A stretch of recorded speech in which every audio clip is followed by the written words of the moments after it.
house today. Joining us live is the very talented and amazing actress, Miss Neve Campbell.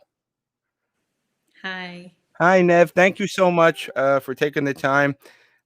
Big fan for a long time, so I really appreciate you taking the time to speak with us.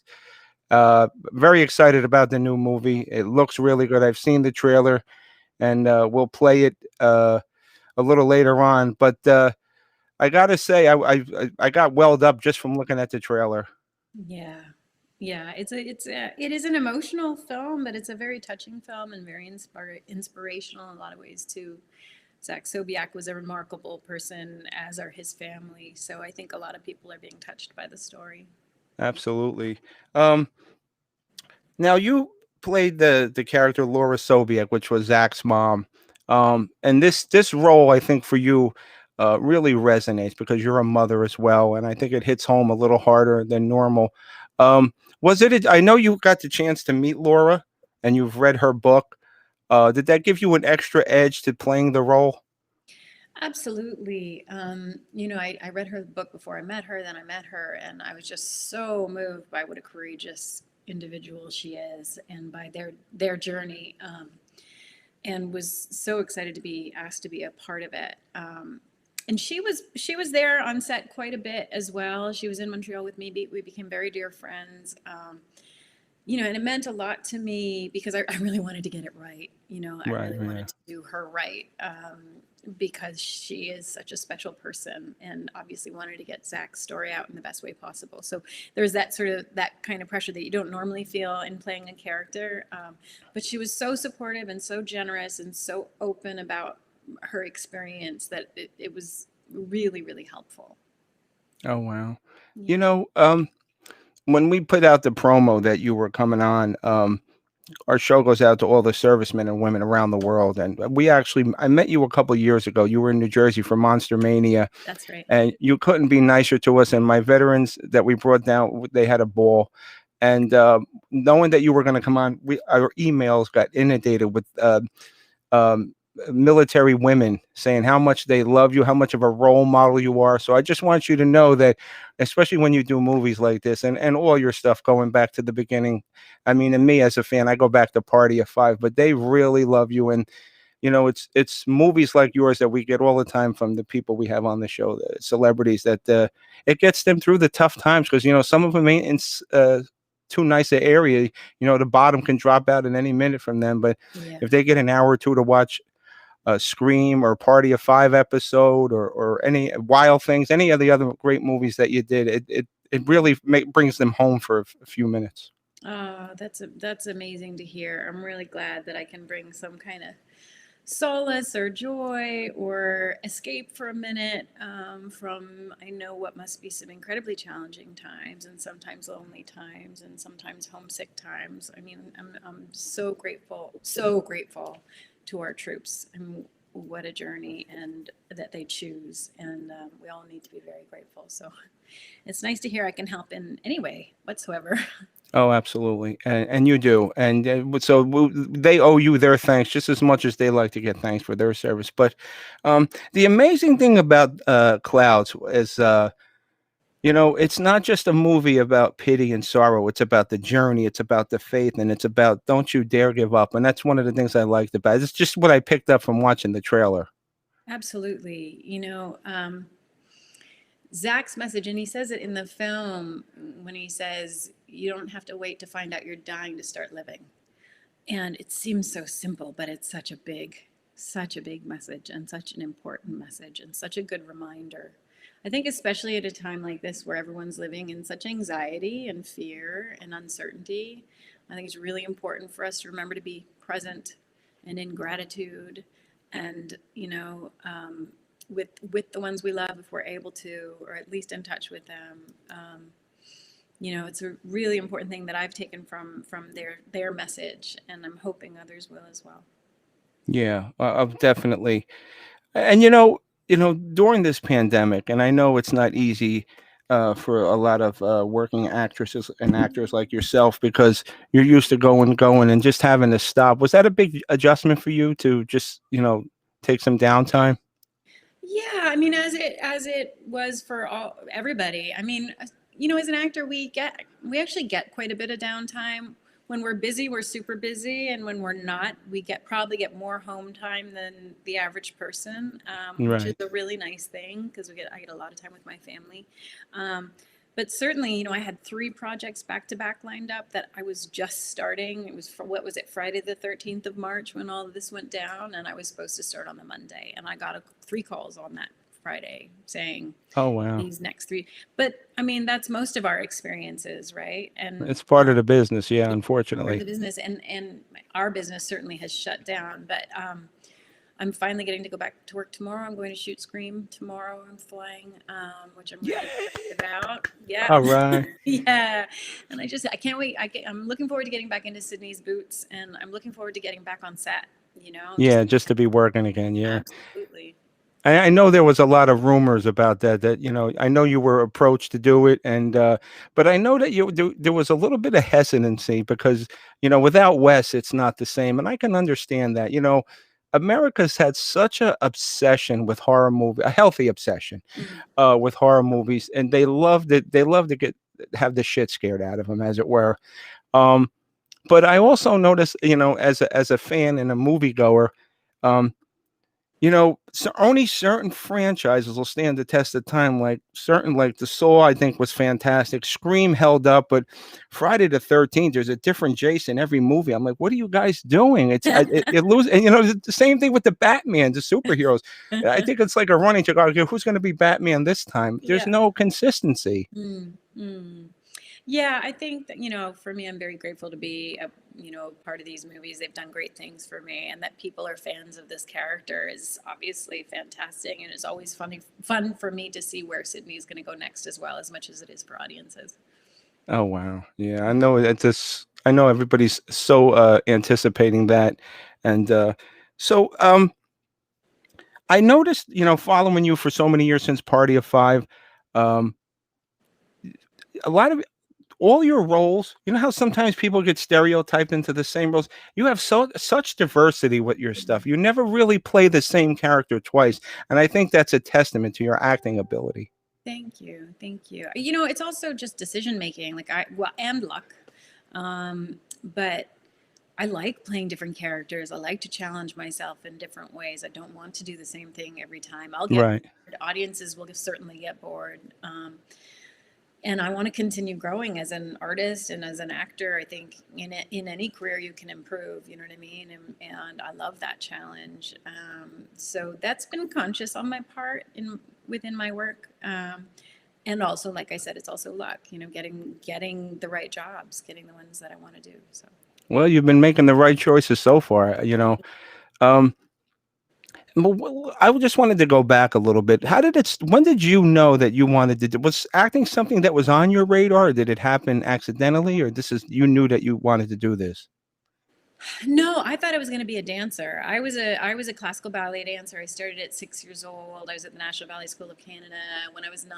I was a professional dancer by the time I was 14. But I unfortunately suffered a lot of injuries early on, Oh, and so it wasn't going to be a long career for me. And while I was dancing, an agent saw me, modeling agent, said, "Do you want to do this?" I'd never considered modeling. I did it for 2 months, hated it. I was like, well, I'm just standing here. I don't understand. And they said, "Well, what about acting?" And listen, my dad. It's not like it wasn't in my family. My dad's a high school drama teacher. He had an amateur theater troupe that he directed that I grew up sort of in with my brother. My mom had a dinner theater. My grandparents in oh Amsterdam. wow, it was built in. Yeah. It's built in. It was always around me, but it wasn't my thing. But when I turned down the modeling and started doing like just some commercial auditions and then some other acting auditions in Toronto, and this is while I was doing Phantom of the Opera, I just kept getting the jobs. I don't know, I guess some natural talent, some just from observing my family for so long, and then right time, right place. And it just started taking over. And then for me, it just made sense because of, my injuries and with the fact that my dance career wasn't going to be a long one. I was very grateful to find something else in the art world that I actually was finding a passion for. Oh wow. And so Yeah. I really, honestly, with acting, learned on the job. Well, you started out. You started out with a home run with Party of Five, and one of the interesting things I read, and correct me if I'm wrong, that you enjoyed your time there, but you were missing a lot of other opportunities being on that show. Yeah, absolutely. But again, it is what made me famous. It is what gave me my Right, right. that, and then Scream a couple of years later, and The Craft. There was a slew of things that occurred that really helped to build me quickly, which was great. Yeah, I mean, certainly there were jobs that I had to turn down and things that I didn't get to do because of Party of Five. But at the same time, I have to be completely, filled with great gratitude for it. 6 years of a solid job, Yeah, yeah. It's a in paycheck, right? the paycheck and in the public eye, and at a time where a lot of people get lost in their 20s. I was working, and there was no time to get lost. You know what I mean? So that was great for me. I'm a disciplined person from dancing. I love discipline. So, I'm a hard worker. I like working. And you So, carry that through into your acting, the discipline, right? yeah, absolutely. Absolutely. It gave me everything for sure. So my 20s were, that time in my life was nuts. I mean, I was standing on the stage of SNL hosting, and David Bowie was my musician. I was like, what is going on? Somebody pinch me, wake Yeah, me like up, right? someone pinch me, and like cover of Time, cover of Rolling Stone. And these are things that I didn't even think about. I didn't even know Rolling Stone magazine. I knew Time magazine. I didn't know Rolling Stone magazine. My publicist, told me that I got the cover, and I was like, oh, I'm so tired. I don't want to do another photo shoot. He was like, what? Oh I my, just like, clueless, like oh clueless. my I God. think because I was a dancer, I was not that aware of certainly American pop culture. So maybe it's good that I was clueless in some way. I wasn't really aware of what was happening to me. But it I was a can great, understand if it was Mad Magazine, but Rolling Stone, that's the holy grail. I know. But that's, you know what, that's how isolating the ballet world is. I mean, I was literally 8 a.m. till 7 p.m. from 9 years old. Oh yeah, that's very regimented. You Oh, got to have the passion and the commitment, or else. yeah, Yeah. for sure. I apologize if the name of the movie escapes me, but you played the assistant. It was a fantastic role. With F. Scott About Fitzgerald. Scott Fitzgerald with Jeremy Irons. Yeah, Last Call. Yeah. Okay. I played a woman named Frances Kroll Ring, who was the assistant to F. Scott Fitzgerald in the final year of his life when he was writing The Last Tycoon. And that was a fascinating experience. That's the only other time, other than Clouds, where I played someone, a real life character. She was a fascinating woman, and I was an F. Scott fan, and a Jeremy Irons fan. So that was a great experience. When you're playing a real life character, well, you had the benefit of having Laura on Clouds. How do you like envelop the character, especially if it's a real life character or a political character? I know it's not just a regular role. This person lived. How do you get into that if you can't have experience? Yeah. Talk to that person. Well, with Laura, I was very, very lucky to have that experience, to be able to talk to her daily when I needed to about what her experiences were, what she'd gone through, how she felt in the moment, whether the dialogue felt accurate to her. So that was really wonderful. And to be honest, I got to meet Frances Kroll Ring as well. She was on set as Oh well. wow. Yeah, Okay. which was incredible. So I haven't had the experience of playing someone who existed who I don't get the opportunity to meet. I think when you do that, there has to be, if you're lucky enough to have some media that you can look at, you can take from Mm. that. But otherwise, you've got to use your own experience, your own life experience, and Personal pull from knowledge. that Yeah. and try and sort of project onto the character what you imagine they would have been like. Now, when you know those two roles, it's funny where you had the both of the women on set. Is there an added pressure for you to nail it? You're like, I got to get this right because now they're here, and I got to. Yeah, I mean, I certainly felt that on Clouds before Laura got there because I hadn't met her yet and I hadn't realized what a great support she was going to be. But as soon as, she got on set and she really just handed herself over to the process and really was so supportive and generous that went away, that lifted, which was lovely. Yeah. So for those of you who are just joining us via American Forces Network, we're speaking live with Neve Campbell. We're talking about her new movie called Clouds on Disney Plus. I think it's out now, right, Neve? Yes, it is. It's been released. Yes. And I also wanted to mention that Clouds, the song was written and recorded by Zach Sobiek, and it was #1 on iTunes again this weekend. So good. That's very happy to hear that. So for anybody that wants to go on iTunes and download that song and show your support and show your love. But we're going to show the clip to Clouds right now, real quick, and then we're going to get back to talking with Nev. So this is the trailer of Clouds. So here's the thing. I like you. I know your diagnosis complicates things, but I don't care. Hey, May. Do you like me? Yes, I do. Even though I don't have cancer? Make your move, Romeo. Most teenagers feel like they're invincible. Not the Superman kind of invincible. The kind of invincible that tricks you into thinking tomorrow might be a better day to start chasing your dreams. I'm gonna throw up. We've been through this, just breathe. You are my best friend, so you are morally obligated to say nice things to me. Everybody else out there is not my best friend. If everyone else doesn't like it, then they're idiots. And while there's a lot that I don't know at my age, what I do know is this. We all have limited time. Tell me something you never told before I walk through the door. I adore you, I adore you. I do. How are you? Off chemo. Is it because it worked or? I do. What you're facing is scary, but you get to decide what matters most now. Never give up. Shut the front door. Are you writing a song? Hello. I was thinking it might be cool if we did something that was just ours. Fix me up, my darling. Zach, have you looked on YouTube? You have 20,000 views? You should be happy. I thought this is what you wanted. It doesn't really matter what I want because it's not gonna happen. It's not fair. Stop! I have nothing to give you. No ring, Zach. no future, nothing. Zach! There's so much in there that the world needs to hear. What are you gonna do with it? This is insane. Just breathe. We'll go up, up, up, but I'll fly a little higher. Are you him? No. Up, up, up. Yeah, I'm Zach. It's my favorite song.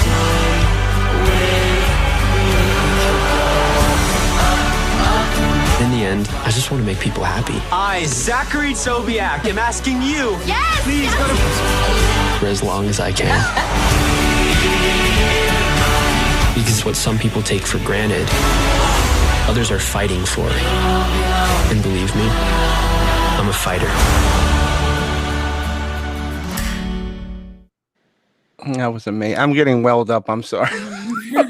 Don't tell my family. I got the tough guy reputation. I want them to know I could cry. And Nev, let me ask you, with this movie, it's got so many different messages, and it's not just about a kid who's fighting this thing. There's so much more going on here. Yeah. It's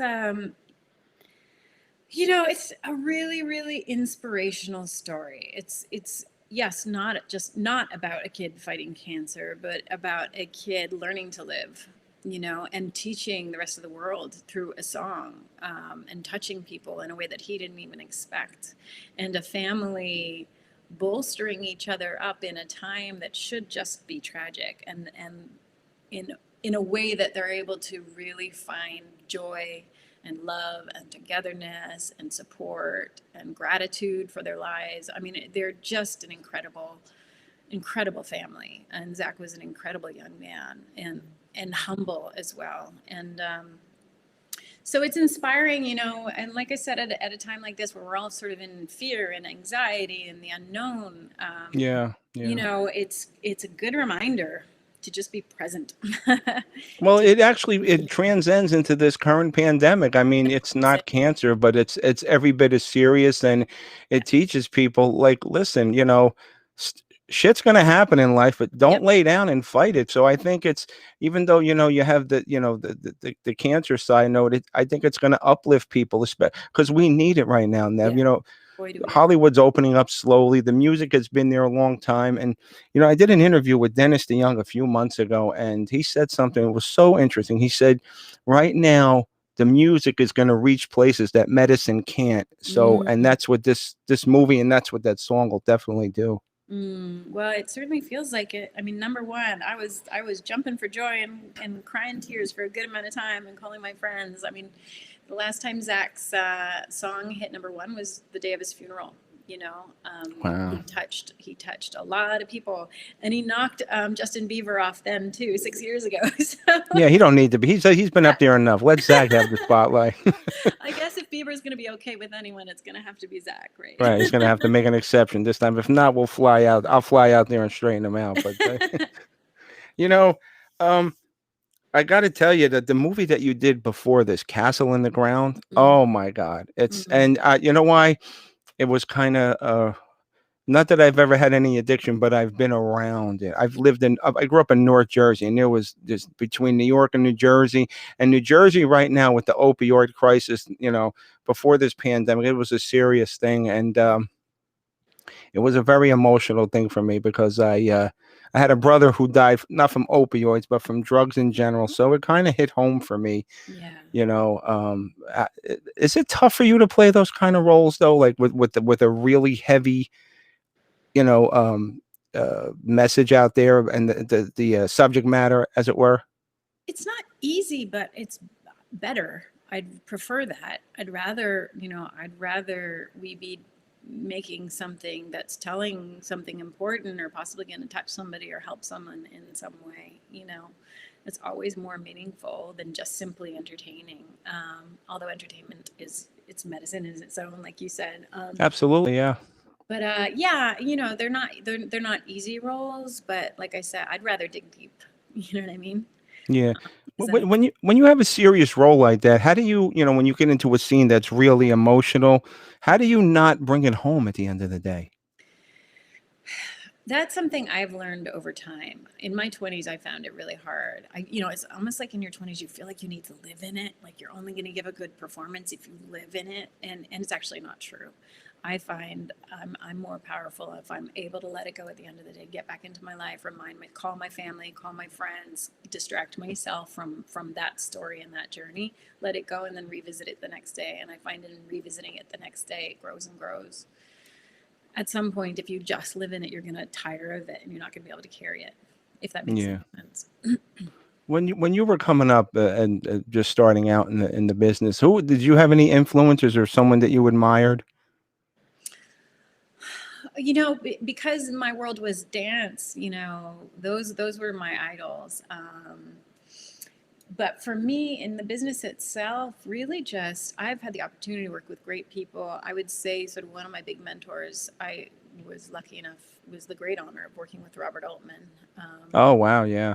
Phenomenal director. I created a movie that I managed to convince him to make, which was, a coup, and a great experience. And he and his wife, Catherine, were just phenomenal people. And what I really loved about them is it was inclusive.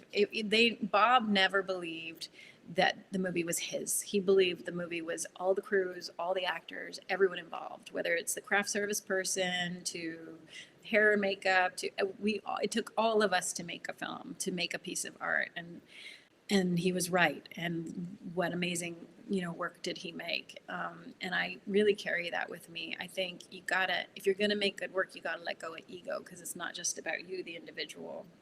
Yeah, well, there's plenty of ego in Hollywood, but that's a very old and traditional way of thinking, that it's there's many parts to a team. It's a team effort. But out of your body of work, Nev, what would you say was your most challenging role and the most fun to do? Probably the company that I made with Robert Altman, because I created it. It took me years to get it off the ground. It took me years, it took me at least a year to convince Bob to do it. And then when I finally did get Bob to do it, he said, "You better be able to dance," because he had never seen me dance before. And I trained 8 hours a day for 6 months. I hadn't danced professionally in 10 years. So, but that was my heaven. It was like going back to me. It was great. And I love that kind of physical challenge. And I love just sort of getting down and dirty and being on the floor at 8 a.m. in the morning, warming up my body and listening to the piano and then sweating for the rest of the day. I love that kind of thing. So, right. That was magic for me, because I was working with the Joffrey Ballet, dancing with the Joffrey Ballet, working with choreographers I admired since I was a child, producing a movie that Robert Altman was directing, But the real beauty of it was like the crew had never seen dance before. The dancers had never been on a movie set before. Bob had never known about the dance world until I taught him about it. So we were all experiencing something brand new and something beautiful. And it was really lovely to see people being enamored by each other's work, you know? Yeah, well, because you've studied so many years, it was like riding a bike. Once you got back into it, it was like, second nature after a while. That's, and speaking of physical, I got to tell you, I think at the time we met at the convention, you were doing Skyscraper with The Rock, and I love the fact that it was that was a pretty physical movie, but I like the fact that you got to kick some ass. I loved it. I loved it. Unfortunately, I had a back injury that was sort of the final straw of that movie, and I ended up having spine surgery. But Oh boy. yeah, but I'm fine. I'm, a couple years in and I'm good now. But it wasn't the blame of the movie. I was just from years of dancing, in that film I carried that 10-year-old on my hip in heels for days. And when you have a bad spine, maybe that's not what you should be doing. That's not But honestly, I loved it. I love doing fight sequences because I love choreography, it's like that's getting back to my world. So I'd love to do another action movie. That was your first action movie, if I'm It was. I mean, I did a lot of fight sequences and stuff in the Scream films, obviously. But yeah, that was my first action movie. we gotta sign a petition and get you in a Marvel movie. Oh, I would love it. I would love it. Speaking of that, is there something that you would like to do that you haven't conquered yet professionally, that you're like a bucket list of work that you'd like to do? I always find that to be such a difficult question because it's not obvious. I find that things come as they're meant to, and sometimes they come like clouds comes along, and it's like, oh, I would never have thought of that, but there it is, and life is kind of beautiful in that way. But certainly, like I said, an action film would be a lot of fun, like doing my own or a Marvel film would be a lot of fun, just because I've not done it before and because I like to challenge myself in different ways. But I'm sure many things will come along. I wouldn't mind doing another period piece. But we'll see. We'll see what happens. All right. One more question before we go. We got it from, it actually came in from one of the military bases, Ramstein, Germany. They want to know, when you get a script in front of you, what does it need to have for you to want to do the project? I mean, I'm sure you read several scripts, some you may like, some. What do you need to see in a script for you to get involved? Well, certainly, like with Clouds, it touched me. Right. It pulled it pulled my heart. And it taught me something, and it felt different. But I think, yeah, just something different. I feel like most often you read a script and you've read it a million times before, Yeah, and then I wait until I'm surprised by something, surprised by a script, surprised by and I'm one of those people, like most people, that give a script 20 pages and then they throw it out. I always read through the whole thing, even if it seems like a waste of time, because maybe something will be different in the last 20 pages. Maybe it'll be a twist we've never seen before. That's So that, interesting. Yeah. for me, is it. That makes sense. Well, you know what, Nev? I want everybody who's listening to watch the movie Clouds. It's very inspirational, and we need all the inspiration we can get now as far as a country to get through the social unrest, the pandemic, and everything else. And Nev, I want to thank you again on behalf of myself and all our servicemen and women. Thank you for what you do, and thank you for your time. Most of all, as a fan, this is now I can die tomorrow, because this is the bucket list. I crossed it off. But Thank you. before we go, can you do me one small favor? Yeah, Would you do a station ID for us here? sure. What do you want me to say? You're just basically going to introduce yourself and say you're listening to Animal House Radio. Sure. Hi, I'm Neve Campbell, and you're listening to Animal House Radio. Look at that. See that? I told one take. I told everybody in the chat room she would get one take. Nev, God bless. Continued success. Anytime you want to come on, you just let us know. You have an open door. And good luck with filming Scream 5. We'll be looking. That's going to be out in January, I believe. Yes, next year. Yeah. January. Next year. Yeah. 2020. Next year. Yeah. Thank you so much. Neve Campbell. Thank you so much. Bye-bye.